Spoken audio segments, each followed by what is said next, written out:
Matapos gumanap bilang si Angel sa You're My Favorite Song, magbabalik afternoon prime si Kapuso PBB Celebrity Collab Edition Big Winner Caprice Cayetano sa A Million Dreams. Excited na po ako kasi may favorite ko rin po talaga yung drama. So nakakatuwa po na family drama po ang show po namin ngayon. Unique po talaga yung story niya at kanya-kanya pong storya ang meron ng bawat characters. Dito muli niyang makakasama si Clifford na gumanap na Kalek sa You're My Favorite Song. Maraming salamat po sa lahat ng bumubuo ng show na to. Halos lahat po kayo, first time ko pa pong makatrabaho. So that makes me more excited pa po.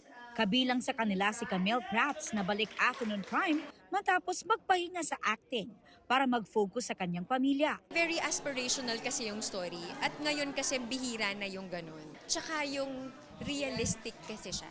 I believe we need more stories that are filled with hope. Si Gabby Eigenman excited ding muling makatrabaho si Caprice. We did a couple of shows, pinaka natatak sa akin. She played my daughter sa Stories for the Soul.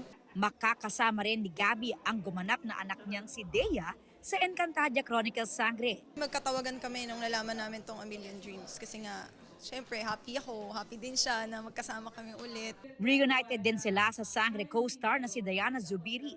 Nagaganap naman bilang kontrabida. May transition din yung character ko. Oo nga, masama nga.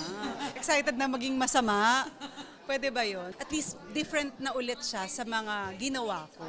Kasama rin sa cast ng A Million Dreams, sina Juancho Trevino, Vanessa Del Moral at Lauren King. Sa direksyon ni Hil Tejada na mapapanood soon sa GMA Afternoon Prime.